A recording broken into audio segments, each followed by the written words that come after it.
It's exciting, actually, that we can have this conversation here. We met 28 years ago through Cities on the Move, an exhibition which Johan and I curated about Asian art and cities. Initially, Secession in Vienna, it then became a touring show. And it's kind of fascinating because at the time we talked with Takashi about the idea of cities, and of course that plays a big role here in this exhibition at Gagosian we're going to talk about today, which is very much about a city, about Kyoto. And Oskar Kokoschka always said it's very difficult to make a portrait of a city, so it was very exciting to see this exhibition today. But before we talk about that, I wanted to kind of begin with the beginning and ask you, Takashi, to maybe tell us how it all began, because you once told me that actually a lot of things you were inspired by at the beginning were biographies like Nobel's invention of dynamite and Madame Curie. You wanted to become an inventor, but you also were really interested in Robinson Crusoe, so you vowed to never board a ship. But these were kind of early inspirations. So I wanted to ask you how you kind of came to art, or how art came to you. まああれですね、アニメ漫画家になれなかったんで仕方なくアーティストになったんで、日本では結構アーティストはそんなに尊敬されてないので、まあドロップアウトした感じでアーティストになってきました。Well, actually, I wanted to be an animator or manga artist, but I could not. I failed. And in Japan, fine artists are not really well respected, but I couldn't become an animator or a manga artist. That's why I became an artist. And in a way, this exhibition has a lot to do with, freely quoting Panofsky, he said the future is invented with fragments from the past. So I was kind of interested, who were basically your inspirations when you began? I mean, I read that there was a Goya inspiration very early on, where basically your parents had an alternating kind of reproduction of Goya in the apartment, which they changed. And that was a rather intense experience for you, and somehow triggered something. おっしゃる通りで、ゴヤの展覧会に連れて行かれて、めちゃくちゃみんな多分オーディエンスもよく分かってなかったと思いますね、何を見せられてるのか。だけどまあその頃は西洋から来た芸術を見るのがすごくブームだったんで、親も何を見てるんだか分からずに多分見に行ったと思いますが、僕にとってはもうなんか裸の女やら残酷なシーンの絵画がたくさんあったので、すごいこうトラウマとして本当にでもずっと忘れてたんですけども、自分がアーティストになった時30前ぐらいですごくそれがこうフラッシュバックしてきたっていう感じです。As you say, I was taken to Goya exhibition by my parents, and I don't think at the time the audience knew what they were being shown. I don't think my parents even understood what they were looking at, but the Western art was, going to see as Western art was definitely a boom. And but I saw, paintings of naked women and very brutal scenes, and that really left me with a lot of trauma. But after I turned 30 and became an artist, those slowly started to make sense with me. And then, of course, to stay with the beginnings, there was very much the inspiration from anime, from animation. You often told me in previous conversations about Miyazaki as an inspiration, but you also became obsessed with Ultraman, with robot anime, but also with sport-themed mangas about boxing and baseball. So it would be great to hear a little bit about those inspirations, which also somehow entered the mix, no? 梶原一騎っていう、漫画の原作者がいて、その人ほとんどヤクザの人だったんですけど、ヤクザの裏社会とプロフェッショナルの世界を、行き来するような主人公をよく描いていて、なんか本当に日本の戦後のどさくさでヤクザがやっぱりいて、やっぱ社会がこう平定を保ってた時期もあったので、なんかその辺のリアリティっていうのが結構我々の世代の、スポーツ漫画のリアルになってると思います。So there's a manga called Kajibade Ikki, and then the author was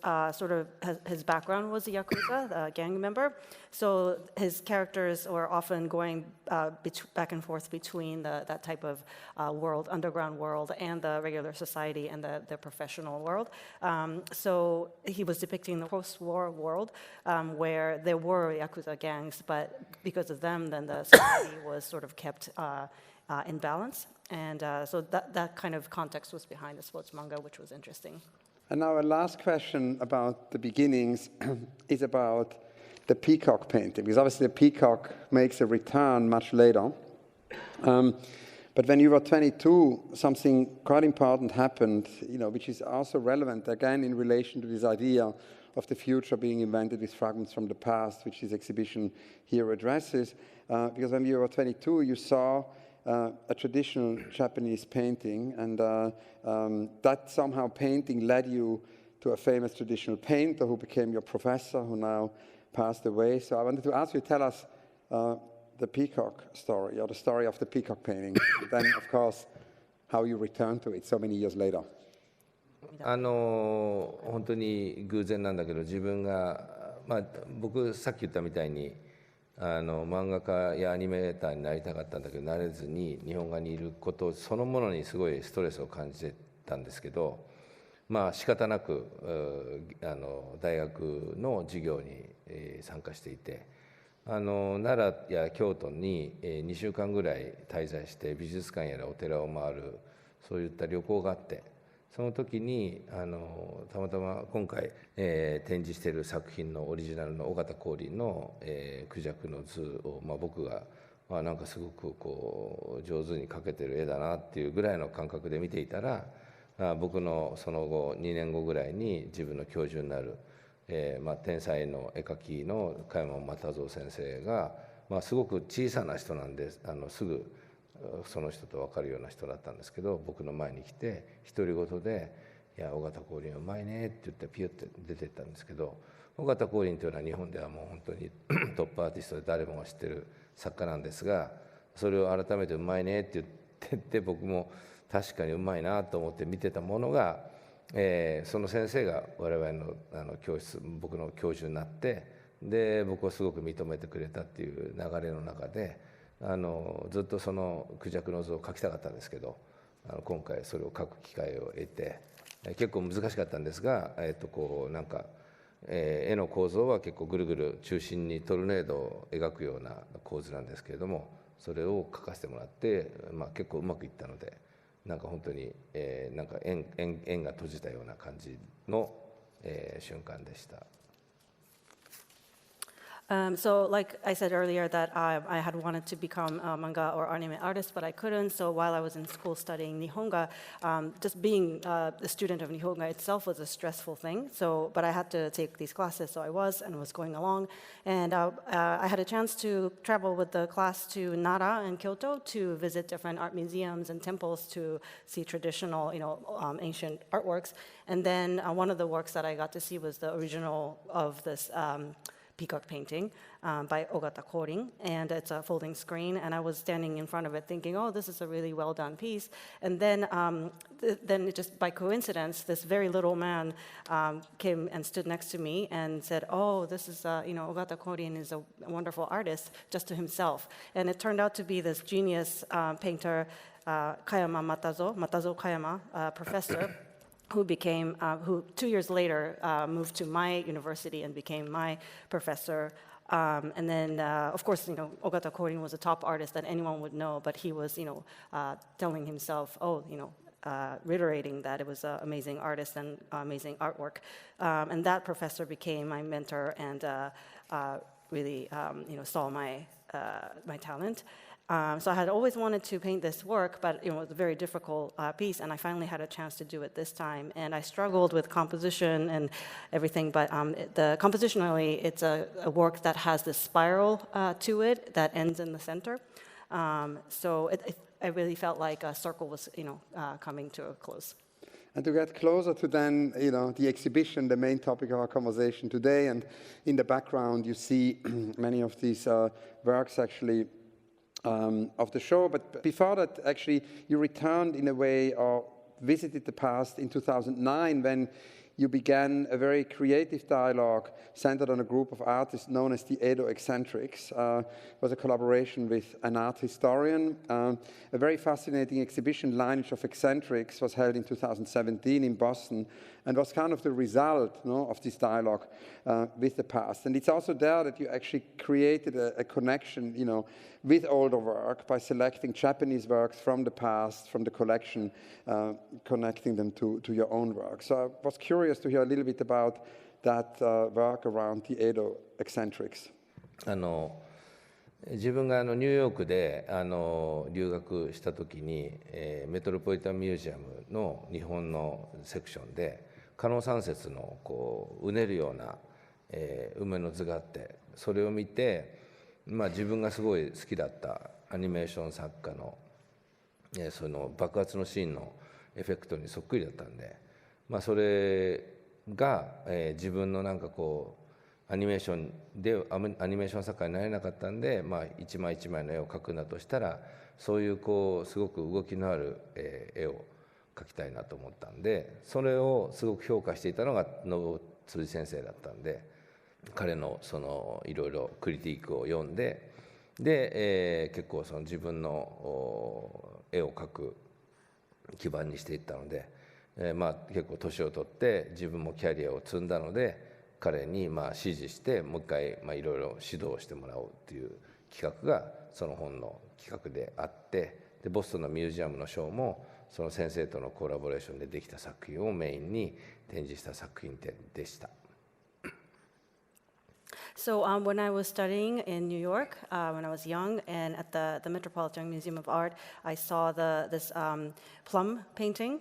plum branches with a lot of motion by Kano Sansetsu, and it reminded me of the explosion scene effect from my really favorite animation, and I thought it really evoked the same kind of visual effect. And when I thought of myself as someone who couldn't become an animator and have to paint individual images, this was the kind of image that I wanted to paint, something with a great sense of movement. And then Kano Sansetsu is one of the painters that Master Nobuo Tsuji was praising. His writing really resonated with me, and I read his criticism and thesis, and then made that as the basis of my creation from then on. And as I became older, I once again revisited this, and then I had Professor Tsuji teach me again, and that was the dialogue that you were mentioning. That became a book, and then for MFA Boston show as well, the show was really based on the works that we discussed and this dialogue we had. And another important moment for kind of returning to history is a completely different activity, which is your activity as a columnist for Geiyutsu Shinsho. And it's interesting because 16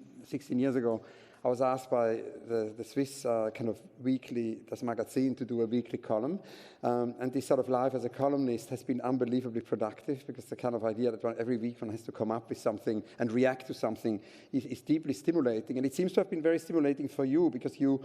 were invited for this serialized column to actually, for each issue, kind of react to a historical theme. And that, I think, is also interesting in relation to that show, that connection to history. So I want to know more about your life as a columnist. その頃今ほどこう動画の文化がなかったんで、何か自分の考え方を発表するにはもうそういった雑誌の媒体とかで書くしかなかったんで、よくそういうの書いてましたけど、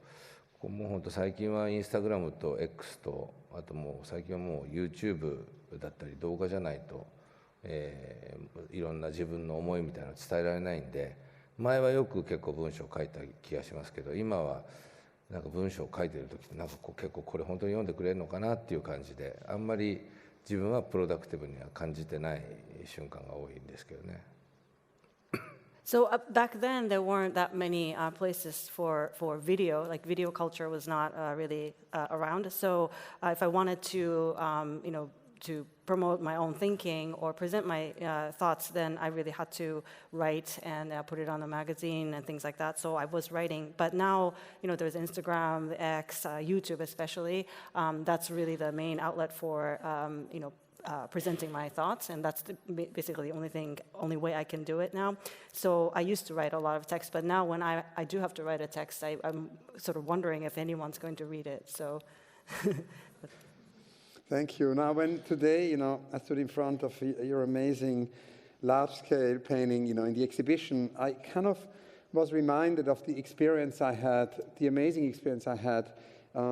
in your exhibition in Doha, seeing these other amazing large-scale work, which they both have in common that one can never see them completely. It's a bit like what Alighiero Boetti said about Tutto. He created these works, Tutto, the Italian arte povera and conceptual artist, and he wanted to create works where you always see something else. You can never see the work completely and can look again and look again and look again. And of course,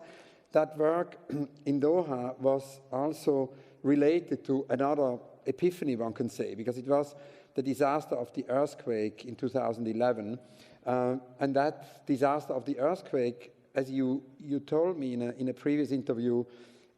led to an experience of incredible sense of helplessness. You didn't know for a moment then what to do as an artist, and yet at the same time, you started to kind of look at artworks which happened in times of crisis, such as Picasso's Guernica, and you realized that in a way, in Japanese history, art, religion, and disaster were kind of always intertwined. So I wanted to ask you, tell us about this epiphany, in 2011, which clearly, changed your work, but which also led you again to kind of go into the past, because you basically answering to the disaster, suggested the motive of the Ahat. And you actually wrote about not one Ahat, but a multitude of Ahat, about 500 Ahat, which led then to this big, large-scale work, which I was mentioning at the beginning. なんかこう戦争があったり、何かこうそういう人為的な文脈で人がたくさん死ぬことに対してはなんかこうこれ大変だなっていうふうに思ってなんとかならんのかと思ったりしてきたんですけど、その東日本大震災の時の津波を見た時に本当に誰が悪いわけじゃなくて自然がもう本当にあっという間に人を飲み込んでいくのを見て、しかもそれがこの日本でそういったことが行われているのを見て、これがもう誰を恨むこともできずただただそういった事態を受け入れなきゃいけないっていう状況があるがゆえに日本は八百万の神をなんていうんですかね、祈らなければいけないんだなっていうふうに思えたんで、つまりその八百万の神っていうのは何かというと自然の脅威であって、その自然の脅威のことが我々日本人にとっては一番大事なイシューだなっていうのをその時に感じました。でもその前は、自分はなんかしゃかりきに頑張ってニューヨークでデビューできて、で同世代って言ってもちょっと僕より下のダミアン・ハーシュトや僕よりちょっと上の、ジェフ・クーンズさんなんかと同じガゴシャンギャラリーに所属できたりしたんで、資本主義と芸術についての考え方を作品にする日本人としてのどういった答えが出るのかっていうことを作品にしてたんですけど、それではちょっと僕自身の立ち位置っていうのが弱いなっていうことを感じてしまって、そこからはもうその資本主義なんかもう人が作ったそういった資本主義とかではなく、日本の歴史の中における、生き方、自然災害、本当にその中でどういった人生観を持って生きてきたのかっていうことにフォーカスを当てて作っているように、随分大きく変わって今もその過程だと思っています。So in the past, looking at a lot of people dying as a result of man-made disasters such as war, of course, I have felt, this was terrible, and is there anything that, we can't do, anything that can be changed? But when I saw the huge earthquake and the tsunami killing so many people in a moment, it wasn't anyone's fault, and then it was just nature devouring people, and then there's nothing you could do, and that was happening right near me in Japan. So you couldn't blame anyone, and all you can do is to just accept the reality and go on. And that made me understand why Japan has myriad gods that we worship, and because myriad gods, hundreds of gods, represent the awe and fear of nature. And I understood that the fear and awe of nature is the topmost important issue for Japanese people. And before that, as an artist, I was trying, I did all my best to debut as an artist in New York, the artists of the same general generation, such as Damien Hirst and Jeff Koons, I also got to belong to, be represented by the same gallery, Gagosian, and I felt good about it, and I was pursuing themes like capitalism and art and market, and trying to draw an answer in that kind of context as Japanese artist, but I realized that that's not something that is fitting for me as a Japanese artist, and then I shifted to focus more on how Japanese people have lived with natural disasters and fear and awe of nature, how we have been surviving, and ever since I have been sort of dealing with that type of theme still today.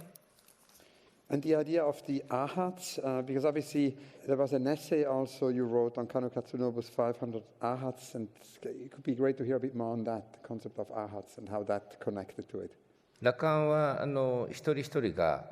一つの病気だったりとか何かを癒すような役目を担った、事物っていうふうなことだったので、500人いるっていうことは500の体の悪い部分もしくは病気を治すっていう意味だったので、本当に人々の希望ですよね。本当に修行した僧侶が何かを治してくれるっていう、もう本当に全然根拠も何もない、期待を込めてそういう伝説の人物を作ってしまったという。なので、本当宗教の原型ではないかと思い、それを書きました。So our hats each are sort of tasked with healing one specific ailment. So there are, if there are 500 arhats, then there are 500 different kinds of ailments and illness and injuries that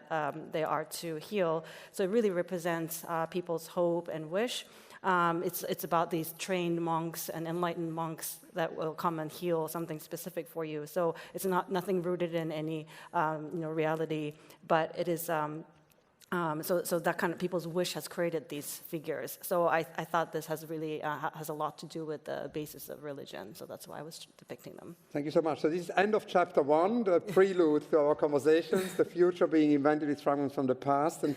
now we're going to talk about the exhibition. And of course, this idea of the future being invented with fragments from the past is at the core of the exhibition, which opened yesterday at Gagosian here in London. And that exhibition is very deeply connected to a museum show you did in Kyoto,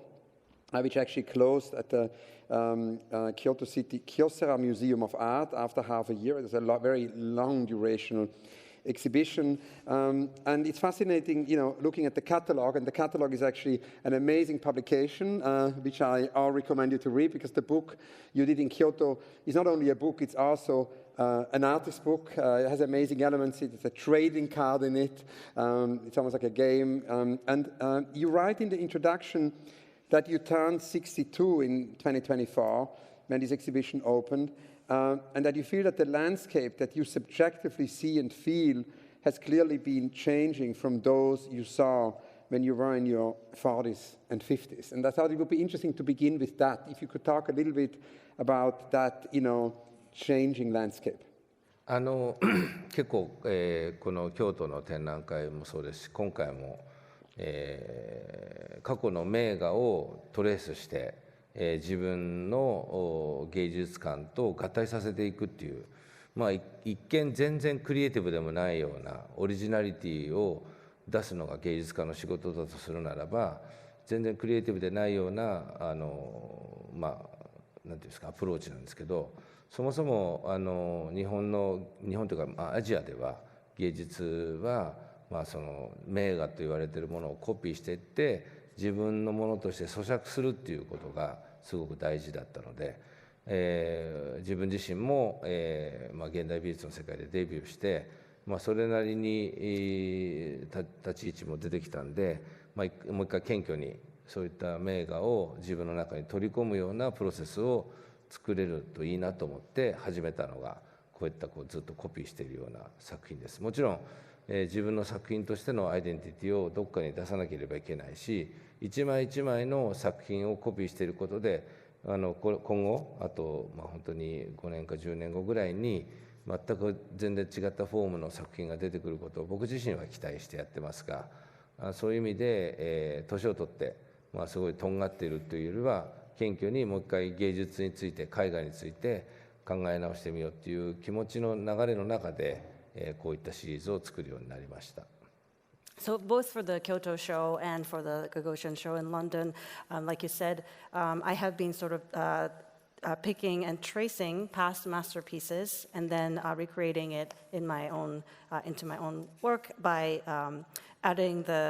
my own artistic views and aesthetic and combining them with these old masterpieces. At a first glance, it lacks originality. If you think of artist's job is to be completely original, it might seem like it's lacking creativity. But in Japan and also more widely in Asia, copying masterpieces and copying things from the past to learn is a totally natural process. You copy, you digest the essence of the original work by copying and then really learning from it and then coming up with your own interpretation. So after having debuted and carrying on to a sort of certain point in my career, from my standing position, I thought I needed to become more humble again and then to go back to these traditional paintings, and then that's why I started working on these pieces. So, of course, in recreating these pieces, I have to add aspects and elements of my own identity. Otherwise, that would not be my work. But in repeatedly copying these works, if I continue on in 5 or 10 years, I'm hoping that something completely new will come out, whether it's a style or concept. And then, as I'm aging, my idea is, taking this on is not to be arrogant, but to become humble and then revisit and learn from these old masterpieces. Now, in an article Finn Blythe wrote in The Guardian, it says, "It's Kyoto, but not as you know it. Forget Cherry Blossom and Golden Temple. Study one of Takashi Murakami's vast new paintings, and you'll notice shimmering clouds laid over the embossed outlines of cartoon skulls." It's a reference, he says, to the city's ancient Toribeno burial ground and the key motive for the artist in his evocation of Japan's post-war ghosts. Now, it's interesting that similarly to the Edo eccentrics, this exhibition again in Kyoto was initially prompted by the invitation of the curator from the museum, who invited you to basically show another Kyoto, not necessarily the tourist destination, but maybe what is underneath the Kyoto we see in tourist brochures and photographs, in a way, also a history, marked by heaps of corpses, as the curator said, but a city that is also steeped in the context of geomancy and also yin-yang. So I was kind of wondering if you can talk a little bit about this invitation and how you answered to it, and then, revisited these works in Kyoto and created an amazing exhibition out of it. 結構自分のすごく大事にしているポイントは、作品思いついたらなるべく早く制作してなるべく早く仕上げて、なるべく早くリリースしてリアクションを見るっていうことを心がけようとしてるんですね。コミッションとかはいただいてから10年ぐらいかけてもまだ完成しないものがあったりしますけど、それっていうのはやっぱりどんどん時代が変遷してきて、人々の心も移り変わっていって、その3年前に考えてたことを3年かけてやってしまっては、本当にオンタイムで人々の気持ちに届くっていうのがなかなか難しくなるのが分かっているので、なるべくすごくスピーディーに書こうとしてるんですけど、何だっけ質問をしちゃった。それはそういう招待を受けて、こういうのを書いてください。だからいろんな人が僕にあれをやってくれこれをやってくれっていうのは、特にコラボレーションとかがいい例なんですけど、そういうことを受け入れることで今のそのニーズに応えることで今の空気を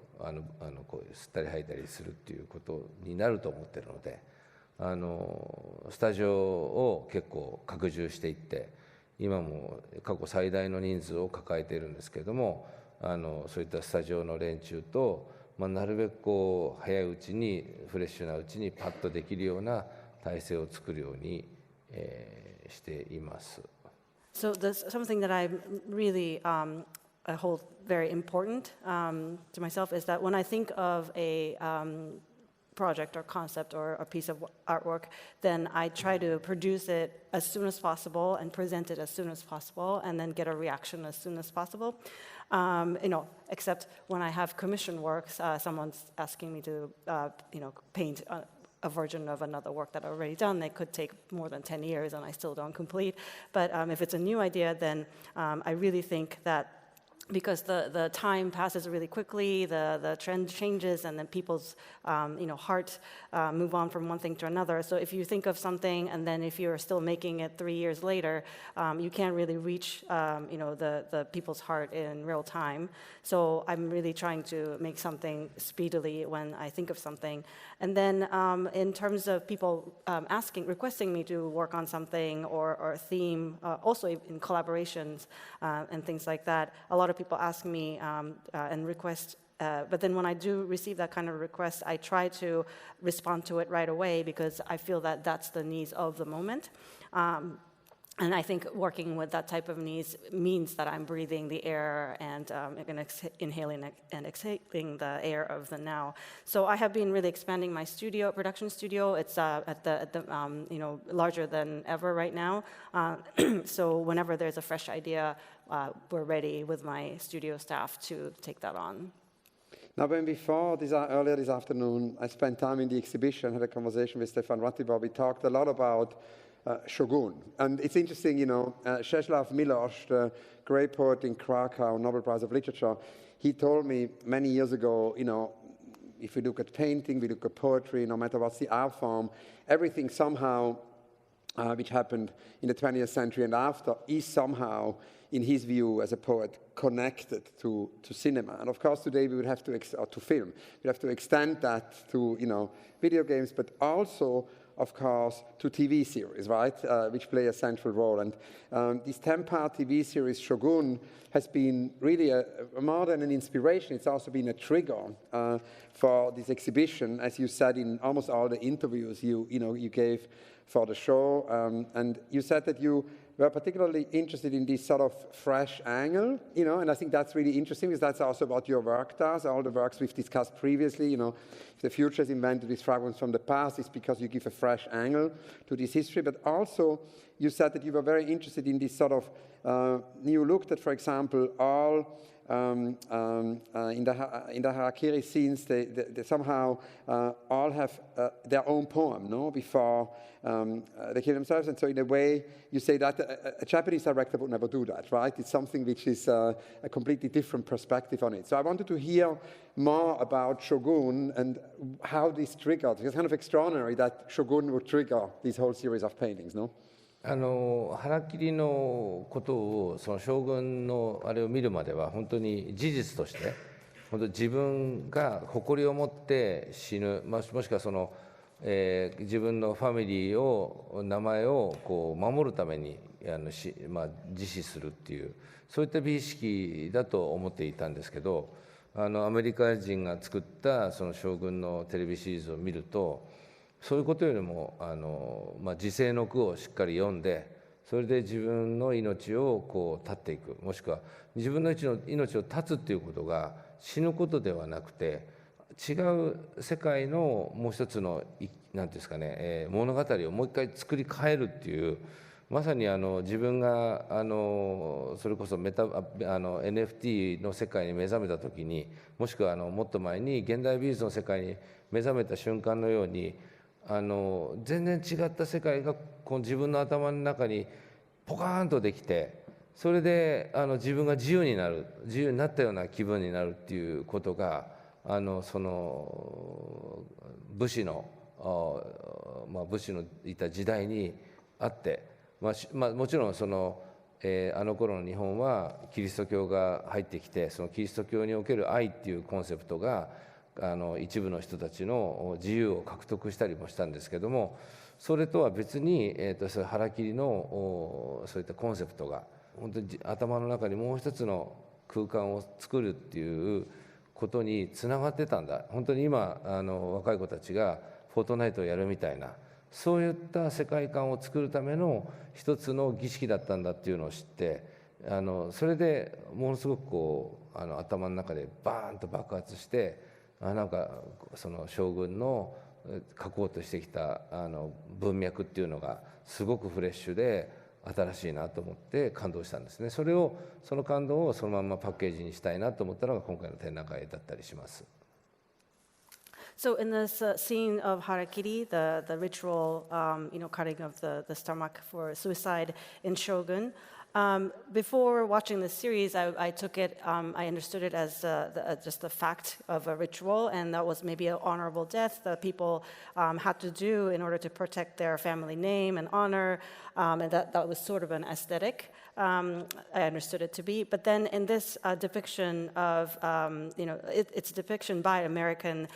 producers and directors and writers from the American perspective. It was about a person reading their own poem about their own life, making sense of it before taking their own lives. So in a way, remaking another narrative, remaking the whole world for themselves in their heads before dying. So that seemed to me like a similar thing that maybe young people do in the game world, like a Fortnite, and it felt like some kind of epiphany for me when I met things like metaverse and NFT, or when I first met contemporary art and understood that it created an entirely different understanding, cognition in your mind, created a whole new world within in your brain, which gave you freedom. And then at that time, the people of the time depicted in Shogun, there was the Christianity coming into Japan, the concept of love, and so there was that type of development as well. But then I saw this harakiri as a ritual to create the entirely new world within the person who was doing the suicide. And then again, it felt like some kind of ritual that is similar to what young people do in these gaming world, Fortnite, for example. And when I saw that, I really understood this, and it felt that it was a new context and very new and fresh, and I wanted to sort of present that idea in this exhibition. Now, the magnum opus in the exhibition is basically your work visiting a very famous work, Rakuchu Rakugai to Byobu, which is scenes around Kyoto. And I wanted to ask you to tell us about this work, because it was obviously modeled on this, your work was modeled on this Iwasa Matabe work. And this work, when did you see it for the first time? And if you can talk a little bit about what prompted you to be interested in it, and particularly also how this work was realized, because it's so unbelievably complex, and you bring that together, of course. It's a revisitation of this work. You kind of, in that sense, repeat it, but it's very much what Deleuze says, répétition et différence, in his famous book. You repeat it, but you also change it whilst repeating it. And in this repetition and difference, you bring in elements, from your own language, from your own vocabulary. 岩佐又兵衛のあれを書いてくれって言われたのは、本当に京都の展覧会のディレクターの方が、本当にそれを書けっていうふうに命令してきたんで、あんまりこう納得もできなかったんだけど、その私の信夫辻先生の本の中にもその洛中洛外図は名画として出てくるので、じゃあとりあえず書いてみるかということで書き始めたんですが、自分が最もこう苦手としているジャンルでして、なぜかというと絵をたくさん描く、人物をたくさん描くっていうのは、とにかく大変なことなので、そういうことができずに漫画家になれなかったのに、またそれをやらなきゃいけないのか、ああいった岩佐又兵衛がもし現代に生きてたら、それこそ「アキラ」を描いた大友克洋さんみたいな漫画家になるであろう、そういった天才の絵をコピーしていくことで、なんか自分にとってためになることがあるんだろうかと思ってたんですけど、いざ描き始めて完成に向かっていく途中では、やっぱりその反復によるそのなんかこうボレロみたいな反復によるこうその絵の中でのこう空間の歪みみたいのが出てきて、絵をこう描いていくプロセスにおいてすごく自分自身がトランス状態になっていって、今目の前に描いてる作品ではない世界を、これもさっきの話と同じですけど、自分の頭の中にもう一個思い描いていけるっていう構造になっていったので、多分そのオリジナルを描いた岩佐又兵衛さんも同じような気持ちで、今目の前にあるペインティングじゃなくて、もう一つ自分の頭の中にある全然もっと今絵を描いているそれものよりも理想的なものを、作り上げていたっていう、その二重構造がすごく面白くて、結局そういった嫌々ながらやった機会もすごくためになったなと思った作品でした。So actually, this painting by Iwasa Matabe, the original painting, was actually the general manager of the Kyoto City Kyoto Museum, who invited me to do this whole project, basically ordered me to repaint this work. So I actually wasn't really sure if that's something I had to do, but this painting was actually included in Professor Tsuji's book as well as a masterpiece. So I thought, well, I will give it a shot. But it was the genre that is the most difficult for me, most challenging for me, because it has thousands of figures in the painting, and you have to draw all of them. And the reason I couldn't become a manga artist was because I wasn't good at doing that. So it was a big challenge. And of course, Iwasa Matabe, if he were alive today, he would have been a genius manga creator or anime creator at the level of Katsuhiro Otomo. So I was wondering if it would do anything good to me to copy his work. But in repeatedly copying the work, tracing the work, copying the work over and over again, there was something like the Borello effect, repeating the theme many, many times. So over time, there were some shift and distortion in these repetitive copying, and then something else was starting to emerge. So I became in a sort of a state of trance, and then it felt like instead of the painting I'm actually standing in front of, I started thinking about completely different kind of world. And I could imagine that Matabe, when he was painting also, instead of the painting that is right in front of him, he must have had more ideal world in his mind that he was trying to get to. So this type of sort of two-layered structure of this creation was really interesting to me. So even though I started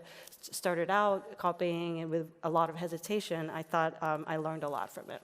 There are quite a lot of images in the presentation, about the studio and about the process and the collaborations, And you mentioned before that the studio was never bigger before, and there is actually not one studio, there are many studios. It's of course interesting also again in relation to the past, because there were, painting and artist studio factories during the Edo time. You once told me that there is a printing factory, a painting factory, a sculpture factory, a design factory, a merch factory, and some other factories as well. So it's almost like, there are many studios within the studio. So I was kind of curious if you can describe a little bit how your studio works and how works like the ones we see here are actually realized. Do you begin by making a sketch or a drawing? When do the collaborators enter? It would be, I think, interesting for everyone here to understand, particularly if you look at these images, to understand the process, no? 一番最初は本当にこのぐらいちっちゃいドローイングを描いて、いろいろそのお題をもらうんですけども、その時はちっちゃいのを描いて、それで、それをスキャンして、だんだん書き込んでいくスタイルでやってますが、自分がやっぱりこう一番ものづくりにおいて、こういうふうなのをしたいと思ったのが、やっぱりこう20歳ぐらいに、見たスター・ウォーズ帝国エンペラー・スター・エクスバックの、メイキングビデオがあって、そのビデオを見てると本当に映画が1個できるまでにクリーチャーをデザインしたり、クリーチャーをなんかラテックスで作ったり、あと宇宙船をデザインしてそれを、プラモデルをパチパチ切ってそれをこう作っていって、それをモーションコントローラーっていう当時最先端だったコンピューターで制御した、撮影機材に載せたりとか、そういったプロセスによって一つのショッキングな映像ができていくっていうのがすごく憧れを持ってやったので、僕自身がそういったいろんなセクションの工場みたいなのを作っていくのが、なんかその作品を作るために工場を作ってるんですけど、工場をキープするために作品を作ってるところも結構あったりして、なんかその工場を作っていくことそのものへのマニアックなそのなんていうかな、自分の自分を追い込んでいくみたいなところがあって、なんかそのプロセス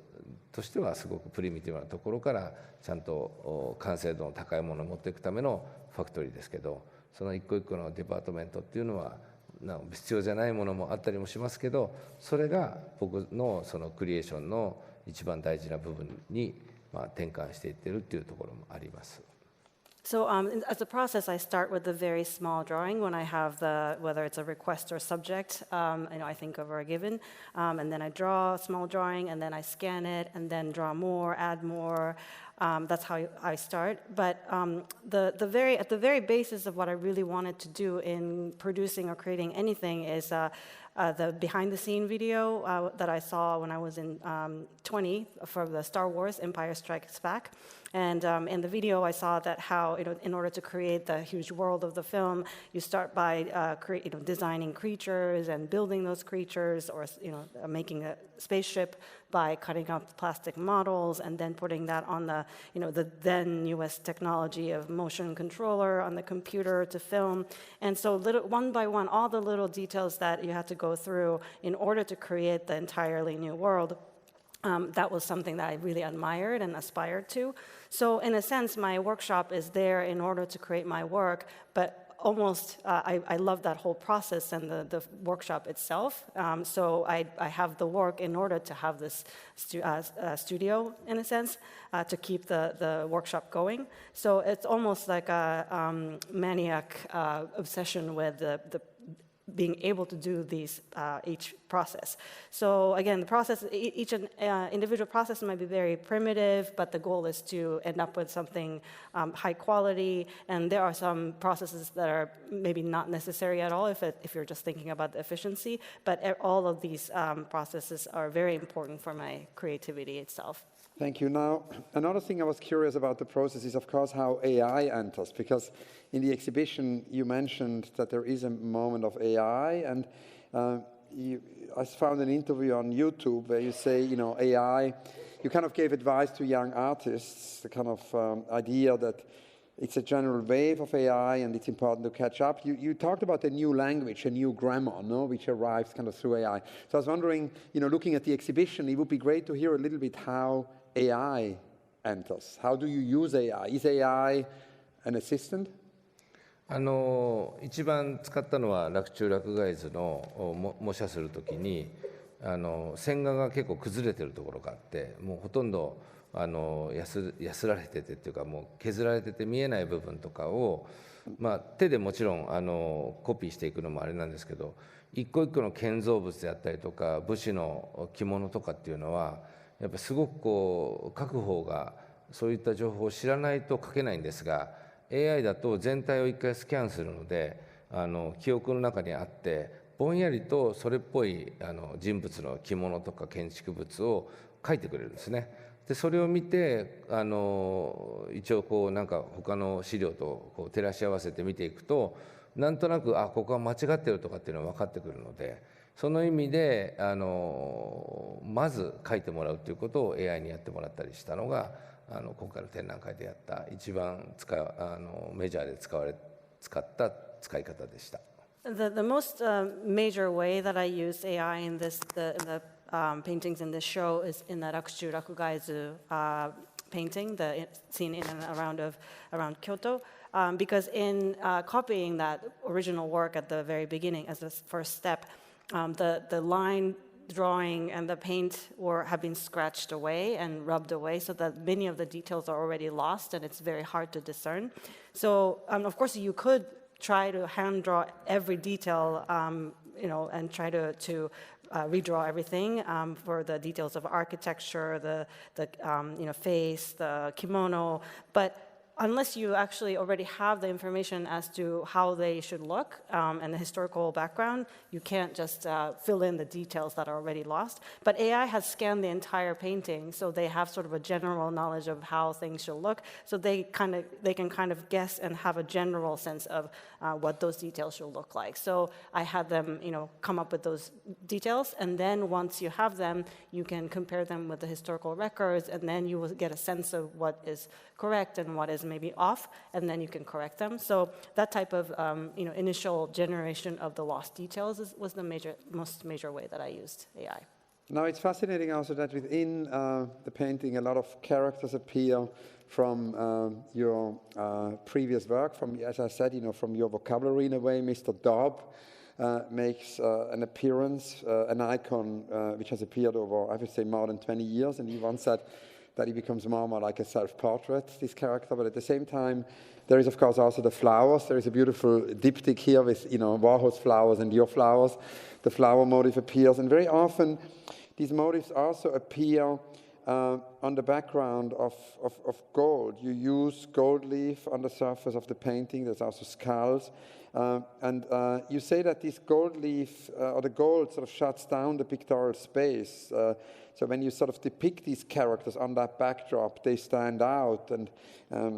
that balance, you say, is difficult to strike. So I wanted to hear a little bit about that. And also because it connects to another tradition, to another history, which is the whole Rimpa tradition, because of course the Rimpa painters, were investigating exactly this very point you made in several interviews.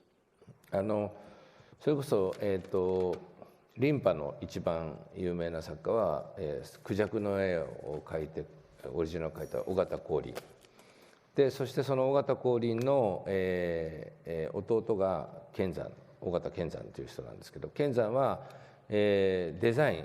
工芸の方のデザインを主にやっていて、陶芸であるとか、扇子であるとか、そういったデザインをやってたんですけど、そういう工房を持っていた兄弟というか、絵を描いてるお兄さんとそういった工房を持ってる弟がいて、そういったデザインとファインアートっていうのが混在する世界観の中で、リンパっていうのは、培われてきたんですけど、だからそのファインアートとしての、絵を描くっていう意味での尾形光琳がいるんだが、しかしその彼が求められているものは襖であるとか屏風であるとか空間をやっぱり作っていくものだったりするので、その意味において、金っていうのは当たり前ですけどリフレクションして暗い日本の建築の様式の中で、光を反射して空間をすごく明るくしていく。それは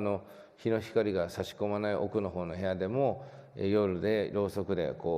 メラメラとちっちゃい光がもう一回リフレクションして、反射して明るくしてくれるっていう要素もあるけれども、そういった中に幻想的な空間感を見つけ出していくっていう見立ての構造も箔を貼るっていう中にはあるので、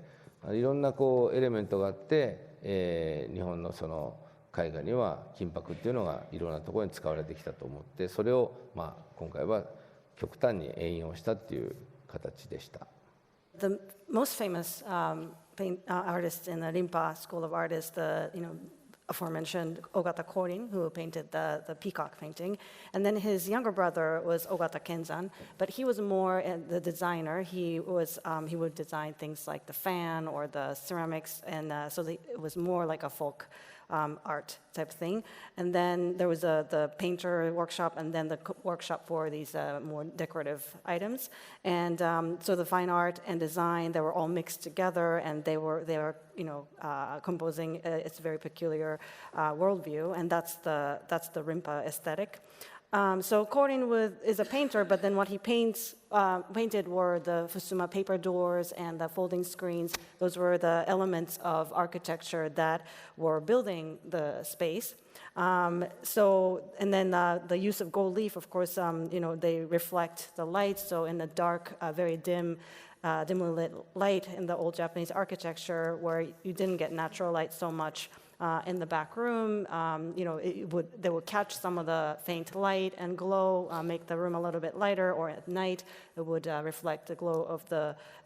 flickering candlelight, and create sort of an imaginary dreamlike space within the room. So in that way, gold leaf have always been used in Japanese painting a lot. So in this show, I have decided to use, almost overly use the gold leaf in all the paintings. Another work I wanted to ask you to talk about, which again plays an important role in this sort of portrait of the city, is actually the mythical guardians of Kyoto. There are paintings of the four symbols, and you basically pair each of their subjects with the locations, with the directions of the compass. It would be great to hear a little bit about that, because I think it's another. We don't have time to talk about all the work, but it's an important work in the show we should discuss. 今回ロンドンではその獅子の図は横並びにポンポンポンポンって4つ置きましたけど、京都の展覧会では本当に東西南北に合わせて4枚の作品を置いたんですね。それは京都の街がその風水学的に、中国の平城京を模倣して平安京っていうのを作ったので、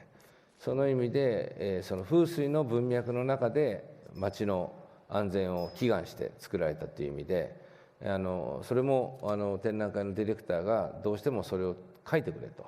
言ったんで書いたんですけども、そもそも自分が作った映画の中でもこの4つの神様っていうものを使ってその怪獣を召喚するような魔法陣を作ってたりもしたんで、その意味でアジアの世界の中ではそういった風水学的な4つの神っていうのはすごくベーシックにあるので、それを今回は結構クローズアップして書いたりしました。So in London show at the Gagosian, you see these four paintings side by side on one wall. But in Kyoto, when I exhibited a larger version, I actually exhibited them in each appropriate cardinal direction. So it would be surrounding you in four directions. And this is because Kyoto, the ancient capital, Heian-kyo, was built sort of copying the Chinese ancient capital, and which is built based on the feng shui, cardinal direction, and then the protection of the city to keep the capital safe. And this is again, I painted this at the request of the director of the Kyoto City Kyoto Museum, as part of his wish for me to depict different aspects of Kyoto. But this was something familiar to me as well, because in the past, in my own film, I was using this idea, the feng shui and then the guardians, and the ritual to sort of summon these monsters within this film. And this is like a very familiar concept in Asia. So this is the end of chapter 2, the chapter about the exhibition. We now have a few more minutes left for an epilogue. And in the epilogue, last part of this conversation, I want to kind of go into the idea of going beyond the exhibition, Because, I mean, if you look at the Edo kind of, art factories, there was often this idea there to bring art into society. And, I've always been very inspired by John Dewey, the philosopher, the American philosopher's book, Art as Experience, where he says that, exhibitions are important, museums are important, but we need to avoid that they they sort of separate art from common life. Because he talked about this idea that we have to recreate the continuity between what he called the refined and intensified forms of experience that the work of art can give us. Art can give us a refined and intensified form of experience. That's what your work does. But then at the same time, we need to make sure that that's not separated from the everyday events, that form our experience. And that, of course, means that it's important to bring art outside the exhibition space, into society. That can happen through many different ways. It can happen through public art, but it can, of course, also happen through a dissemination of more democratic art forms. And I always remember when we saw each other actually last, a couple of years ago, you were here in London with our friend Virgil Abloh, whom I want to remember here, the late Virgil Abloh. And it was a very wonderful moment. You had a show here, and then afterwards we all went to this place where you and Virgil made T-shirts. And this is very much, the T-shirt is in that sense a possibility of bringing art into the world. I remember also when you had your exhibitions, you often would bring in a shop into the exhibition, you bring in merch into the exhibition. Something, Gilbert and George called the importance of art for all. So I wanted to ask you, because it's interesting, when I met Helen Levitt, the photographer, the late Helen Levitt, she told me about these whole experiments, of Dewey and artist experience and bringing art into society, and something I always think about it, and I'm interested in you telling us a little bit about the importance of that, why you do this so often, but then how you do it specifically with this exhibition. ちょっとハンスさんの質問と、ずれちゃうかもしれないんだけど、最近やっぱ芸術におけるその価値、あとその芸術がなぜ高額になってしまうのか、その高額なものに対して一般の民衆がすごい怒りをあらわにしたり、戸惑ったりすることに関して、バージルがすごく面白いことを言ったので、ちょっとそれをお話ししようと思うんですけど、バージルがT シャツをいくらで売るって言った時に、その T シャツ最初はなんだっけな、ラフ・シモンズかなんかの、もうデッドストックっていうか、もう捨てようとしたものを激安で買ってきて、それにプリントして売って、$400ぐらいで売ったっていうんですね。もう全然もう一般の T シャツともう桁外れに高い値段で売った。でもバージル曰く、その刷った内容が重要なんじゃなくて$400で売ってそれを買ったっていうことが、お客さんにとってすごく大事だっていう話をして、それがブランドであり、それが価値なんだっていうのを彼が言ったんですね。それなんでそういうディスカッションしたかというと、彼の初めてのペインティングや彫刻の展覧会を僕のギャラリーでやってくれたんで、その時に値段をいくらにするかという時にバージルはめちゃくちゃ高くしてくれって言ったんですけど、僕的にはいやぜひ売れるぐらいの価格がいいよって言って僕の方から提案した金額があって、バージルの言った金額とちょうど真ん中ぐらいにして価格を設定したんですけど、その時に説明してくれたんですね。でそれと同じように日本では、特に、芸術の作品が高額になることに対してものすごく拒否反応があるんですが、不思議なことに近年、ポケモンカードに関しては1枚ポケモンカードと遊戯王のカードにしては1枚1000万するようなものでも、その1000万する遊戯王カードポケモンカードについては寛容である民衆のリアクションがあって、その高いカードであるということが大事、本当にバージルが言った$400の高い金額を出すことが大事なんだっていうことと同じように、高い金額でポケモンカードをトレードするっていうことが大事っていうことをなんか理解し始めていて、すごく面白いなと思ったんですけど、そういったことが芸術の世界の中ではその取引をするっていうこともすごく大事な行為としてあるんだということを僕はすごくいつも思ってたんですけど、自分もそういうのを理解するために大量のコレクションをしてきたんですけど、なんかたまに景気が悪くなると芸術の世界はすごいお金をどんどん儲けてけしからんみたいなこと言うんですけど、そういうことではなくて、さっきから言ってるもう一つ違う世界を頭の中でクリエーションするっていうそのリアリティを担保するためにそういう価格っていうのがあったりするんで、なんかそれちょっとハンスの話でバージルのことを言ってたんで、ちょっと質問と違うかもしれないけど、こういう答えさせてもらいました。This might be kind of going off from what you're actually asking, but recently, people think about what the values are in art, and the question about the values of art, and why art becomes so expensive, and normal people, the audience, might be very confused or sometimes even very angry. And in reference to that, Virgil, you mentioned, has told me a very interesting story when we worked together. So I just wanted to tell you. When